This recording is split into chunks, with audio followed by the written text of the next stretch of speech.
श्री शिवाय नमस्तुभ्यम। ओम नमः शिवाय। हर हर महादेव। प्रिय श्रोताओं, सावन मास के पावन प्रथम सोमवार की इस महिमामय वेला में आइए सबसे पहले वंदन करें महाकाल, आशुतोष, शिव शंकर और त्रिलोचन भगवान का, जिनके स्मरण मात्र से ही समस्त पाप क्षीर्ण हो जाते हैं। हे नीलकंठ त्रिपुंडधारी प्रभु, हमारे हृदय में स्थान ग्रहण कीजिए। हमारे भीतर वैराग्य, श्रद्धा और समर्पण की पवित्र भावना जागृत कीजिए। आज से हम सावन मास के 4 पवित्र सोमवार व्रत कथाओं का श्रवण आरंभ कर रहे हैं। जो श्रद्धालु सावन में भगवान शिव को समर्पित सोमवार व्रत रखकर इन मंगलमय कथाओं का श्रद्धा पूर्वक श्रवण करता है, उसे अखंड पुण्य, कर्मों की शुद्धि, संतान सुख और मरणोपरांत शिवलोक की प्राप्ति होती है। आप सभी से विनम्र निवेदन है कि इस कथा को श्रद्धा सहित पूर्ण रूप से श्रवण करें। ओम नमः शिवाय का जप करें और भगवान शिव की इस कृपा को अन्य भक्तों तक भी अवश्य पहुंचाए। इस बार सावन मास का पहला सोमवार 3 अगस्त को है और इस दिन प्रदोष काल में भगवान शिव का पूजन करके कथा का श्रवण किया जाता है। आज प्रदोष काल का समय शाम 7:11 से 9:35 तक रहेगा। सूर्योदय का समय सुबह 5:44 पर और सूर्यास्त होगा शाम 7:11 पर। चंद्रोदय रात 9:54 पर और आज सावन मास के कृष्ण पक्ष की पंचमी तिथि है। पंचमी तिथि आज रात 10:54 तक रहेगी। उसके बाद षष्ठी तिथि प्रारंभ हो जाएगी। राहु काल सुबह 7:24 से 9:05 तक रहेगा। आइए अब भगवान शिव का ध्यान करते हुए कथा का शुभ आरंभ करते हैं। आइए हम सभी अपना ध्यान उस शांत और दिव्य स्वरूप की ओर लगाएं, जिनकी जटाओं से निर्मल गंगा प्रवाहित होती है, जिनके गले में सर्पों की माला सुशोभित है, जिनका शरीर पवित्र भस्म से विभूषित है, जो अपने तीनों नेत्रों से त्रिकाल को देखने वाले हैं, जो अपने नाद से सृष्टि की उत्पत्ति करते हैं। वही है भगवान शिव और उनके साथ विराजमान है करुणा, ममता और शक्ति की साक्षात स्वरूपा माता पार्वती, जिनका स्वरूप अत्यंत कोमल है, जिनका हृदय विशाल है, जिनकी मुस्कान में वात्सल्य भरा हुआ है और जिनके हाथों में वरदान है। वे सिंह वाहिनी है, वे सौंदर्य और संयम की देवी है। शिव की अर्धांगिनी होकर भी वे संपूर्ण सृष्टि की जननी है। हे भोलेनाथ, आपके नाम के स्मरण मात्र से ही मृत्यु भी जीवन का एक पावन पर्व बन जाती है। प्रभु, आप कृपा कीजिएगा उन सभी भक्तों पर जो अपने मन में किसी न किसी चिंता, पीड़ा या आशा को लेकर इस कथा को सुनने आए हैं। हे माँ पार्वती, आपके आशीर्वाद से ही घरों में सुख, शांति, प्रेम और सौभाग्य का वास होता है। आप सभी माताओं की रक्षा करें, सभी कन्याओं को शुभ आचरण और शक्ति का वरदान दे, सभी के सुहाग की रक्षा करे और सभी परिवारों को अपने वात्सल्य से परिपूर्ण करे। एक बार किसी नगर में एक साहूकार रहता था। उसके घर में धन की कोई कमी नहीं थी, लेकिन संतान न होने के कारण वह बहुत दुखी रहता था। संतान प्राप्ति के लिए वह प्रत्येक सोमवार को व्रत रखता था और पूरी श्रद्धा के साथ शिव मंदिर जाकर भगवान शिव और माता पार्वती की पूजा किया करता। उसकी सच्ची भक्ति देखकर एक दिन माँ पार्वती प्रसन्न हो गई और उन्होंने भगवान शिव से उस साहूकार की मनोकामना पूर्ण करने का निवेदन किया। पार्वती जी के आग्रह पर भगवान शिव ने कहा, हे देवी, इस संसार में प्रत्येक प्राणी को इसके कर्मों का फल मिलता है और जिसके भाग्य में जो लिखा होता है उसे वह भोगना ही पड़ता है। लेकिन पार्वती जी ने साहूकार की सच्ची भक्ति को देखकर उसकी मनोकामना पूर्ण करने की इच्छा व्यक्त की। माता पार्वती के आग्रह पर भगवान शिव ने साहूकार को पुत्र प्राप्ति का वरदान तो दे दिया, लेकिन साथ ही उन्होंने यह भी बताया कि यह बालक केवल 12 वर्षों तक ही जीवित रहेगा। माता पार्वती और भगवान शिव के इस संवाद को साहूकार सुन रहा था, इसलिए उसे ना तो इस बात की कोई खुशी हुई और ना ही कोई दुख, बल्कि वह पहले की तरह ही भगवान शिव की पूजा करता रहा। कुछ समय के बाद साहूकार की पत्नी ने एक पुत्र को जन्म दिया। जब वह बालक 11 वर्ष का हुआ, तब उसे शिक्षा प्राप्त करने के लिए काशी भेज दिया गया। साहूकार ने अपने पुत्र के मामा को बुलाकर उन्हें बहुत सारा धन देते हुए कहा, तुम इस बालक को काशी विद्या पढ़ने के लिए लेकर जाओ। तुम लोग रास्ते में यज्ञ कराते जाना और ब्राह्मणों को भोजन तथा दक्षिणा देते हुए जाना। दोनों मामा भांजे इस प्रकार यज्ञ कराते हुए और ब्राह्मणों को दान दक्षिणा देते हुए काशी नगरी के लिए निकल पड़े। इस दौरान रास्ते में रात के समय एक नगर पड़ा, जहां उस नगर के राजा की कन्या का विवाह हो रहा था। लेकिन जिस राजकुमार से उसका विवाह होने वाला था वह एक आंख से काना था। राजकुमार के पिता ने अपने पुत्र के काने होने की बात को छुपाने के लिए विचार किया। उन्होंने सोचा, क्यों ना उस साहूकार के पुत्र को दूल्हा बनाकर राजकुमारी से विवाह करा दूं और विवाह के बाद इसे धन देकर विदा कर दूंगा तथा राजकुमारी को अपने नगर ले जाऊंगा। साहूकार के पुत्र को दूल्हे के वस्त्र पहनाकर राजकुमारी के साथ उसका विवाह करा दिया गया। साहूकार का पुत्र बहुत ईमानदार था। उसे यह बात बिल्कुल सही नहीं लगी, इसलिए उसने अवसर पाकर राजकुमारी के दुपट्टे पर लिख दिया, तुम्हारा विवाह तो मेरे साथ हुआ है, लेकिन जिस राजकुमार के संग तुम्हें भेजा जाएगा वह एक आंख से काना है। मैं तो काशी विद्या पढ़ने जा रहा हूँ। जब राजकुमारी ने चुन्नी पर लिखी हुई बातें पढ़ी तो उसने अपने माता पिता को यह बात बता दी। यह सुनकर राजा ने अपनी पुत्री को विदा नहीं किया। इसके बाद बारात भी वापस लौट गई। दूसरी ओर साहूकार का पुत्र और उसका मामा काशी पहुंच गए। वहां पहुंचकर उन्होंने यज्ञ का आयोजन किया। जिस दिन साहूकार का पुत्र 12 वर्ष का हुआ उस दिन भी यज्ञ का आयोजन किया गया। उसी समय लड़के ने अपने मामा से कहा, मामा जी, मेरी तबीयत कुछ ठीक नहीं लग रही है। मामा ने कहा, तुम अंदर जाकर थोड़ा आराम कर लो। लेकिन भगवान शिव के वरदान के अनुसार कुछ ही देर में उस बालक के प्राण निकल गए। मृत भांजे को देखकर उसके मामा ने विलाप करना शुरू कर दिया। संयोगवश उसी समय भगवान शिव और माता पार्वती उधर से जा रहे थे। माता पार्वती जी ने भोलेनाथ से कहा, स्वामी, मुझे इसके रोने का स्वर सहन नहीं हो रहा। आप कृपया इस व्यक्ति के कष्ट को अवश्य दूर कीजिए। जब भगवान शिव उस मृत बालक के समीप गए तो वह बोले, यह उसी साहूकार का पुत्र है जिसे मैंने 12 वर्षों की आयु का वरदान दिया था। अब आज इसकी आयु पूरी हो चुकी है।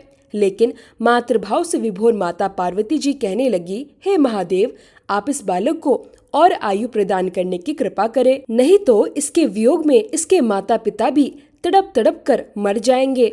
माता पार्वती जी के पुनः आग्रह करने पर भगवान शिव ने उस लड़के को फिर से जीवित होने का वरदान दे दिया। शिव जी की कृपा से वह लड़का पुनः जीवित हो गया। अपनी शिक्षा पूरी करके वह लड़का अपने मामा के साथ अपने नगर की ओर वापस चल पड़ा। चलते चलते दोनों उसी नगर में पहुँचे जहाँ उस लड़के का विवाह हुआ था। उस नगर में भी उन्होंने यज्ञ का आयोजन किया। उस लड़के के ससुर ने उसे पहचान लिया और उसे महल में ले जाकर उसकी खूब आवभगत की। इसके बाद उन्होंने अपनी पुत्री को भी बड़े ही धूमधाम से विदा कर दिया। इधर साहूकार और उसकी पत्नी भूखे प्यासे रहकर अपने बेटे की प्रतीक्षा कर रहे थे। उन्होंने यह प्रण कर रखा था कि अगर उन्हें अपने बेटी की मृत्यु का समाचार मिला तो वे भी अपने प्राण त्याग देंगे। लेकिन जब उन्हें अपने बेटे की जीवित होने का समाचार मिला तो वे बेहद प्रसन्न हुए। उसी रात भगवान शिव ने साहूकार के स्वप्न में आकर कहा, हे श्रेष्ठी, मैंने तेरे द्वारा सोमवार का व्रत करने और व्रत कथा सुनने से प्रसन्न होकर तेरे पुत्र को लंबी आयु प्रदान की है। इसी प्रकार जो कोई भी सोमवार का व्रत करता है या इस कथा को सुनता और पढ़ता है, उसके सभी दुख दूर हो जाते हैं और उसकी सभी मनोकामनाएं पूर्ण होती है। सभी प्रेम से बोलिए, भोले शंकर भगवान की जय, माता पार्वती की जय। हे भोलेनाथ, यदि इस व्रत कथा के पाठ या श्रवण में हमसे कोई त्रुटि हो गई हो, किसी शब्द, भावना या चरण में कोई भूल हो गई हो तो कृपया हमें क्षमा करें। आपकी कृपा से यह प्रथम सोमवार सुगमता और श्रद्धा के साथ पूर्ण हुआ। हे भोले शंकर, सबके जीवन में शांति, सुख, सौभाग्य, स्वास्थ्य और संतोष सदैव बना रहे। आपके चरणों में यही हमारी विनती है। सबका मंगल हो, सबका कल्याण हो। हर हर महादेव। आइए अब सुनते हैं शिव चालीसा का पाठ और आरती।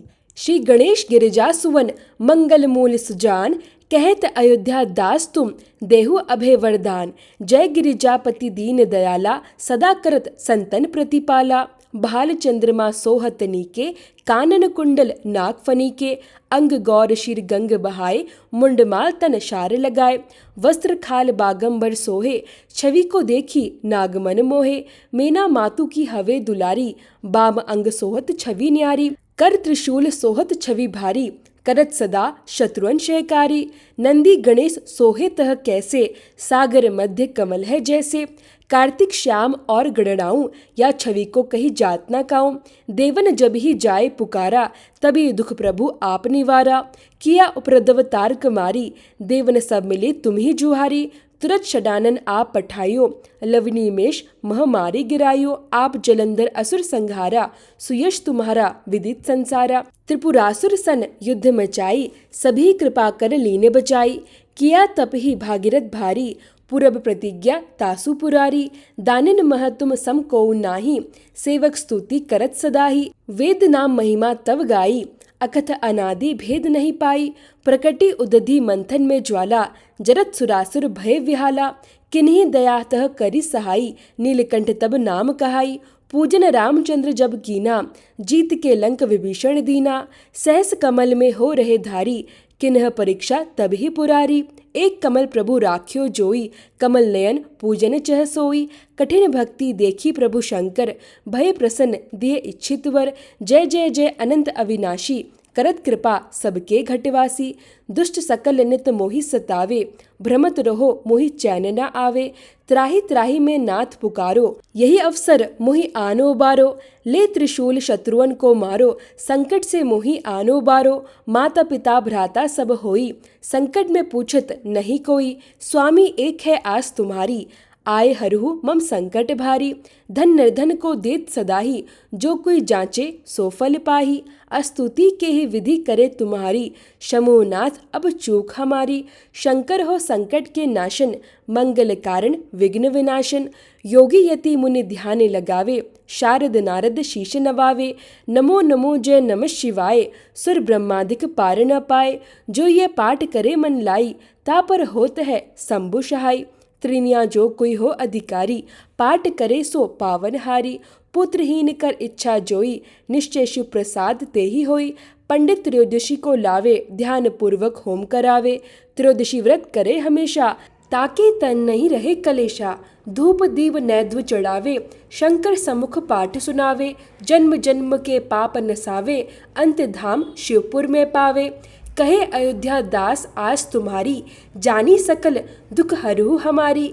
नित नेम कर प्रातः ही, पाठ करो चालीसा। तुम मेरी मनोकामना पूर्ण करो जगदीसा। मकसर छठी हेमंत ऋतु, संवत 64 जान। स्तुति चालीसा शिव ही, पूर्ण कीन कल्याण। ओम जय शिव ओमकारा, स्वामी जय शिव ओमकारा। ब्रह्मा विष्णु सदा शिव, अर्धांगी धारा। ओम जय शिव ओमकारा। एकानन चतुरानन, पंचानन राजे। हंसासन गरुड़ासन, वृषवाहन साजे। ओम जय शिव ओमकारा। दो भुज चार चतुर्भुज, 10 भुज अति सोहे। त्रिगुण रूप निरखते, त्रिभुवन जन मोहे। ओम जय शिव ओमकारा। अक्षमाला वनमाला, मुंडमाला धारी। त्रिपुरारी कंसारी, करमाला धारी। ओम जय शिव ओमकारा। श्वेतांबर पीतांबर, बागंबर अंगे। सनकादिक गरुड़ादिक, भूतादिक संगे। ओम जय शिव ओमकारा। कर के मध्य कमंडल, चक्र त्रिशूल धारी। जग करता जग भरता, जग संघार करता। ओम जय शिव ओमकारा। ब्रह्मा विष्णु सदा शिव, जानत अविवेका। प्रणवाक्षर के मध्य, ये तीनों एका। ओम जय शिव ओमकारा। पर्वत सोहे पार्वती, शंकर कैलासा। भांग धतूरे का भोजन, भस्मी में वा वासा। ओम जय शिव ओमकारा। जटा में गंग बहत है, गल मुंडल माला। शेष नाग लिपटावत, ओढ़त मृग छाला। ओम जय शिव ओमकारा। काशी में विराजे विश्वनाथ, नंदी ब्रह्मचारी। नित उठ दर्शन पावत, महिमा अति भारी। ओम जय शिव ओमकारा। त्रिगुण स्वामी जी की आरती, जो कोई नर गावे। कहत शिवानंद स्वामी, कहत हरि हरि स्वामी। मनोवांछित फल पावे। ओम जय शिव ओमकारा। स्वामी जय शिव ओमकारा। प्रेम से बोलिए महादेव प्रभु की जय हो।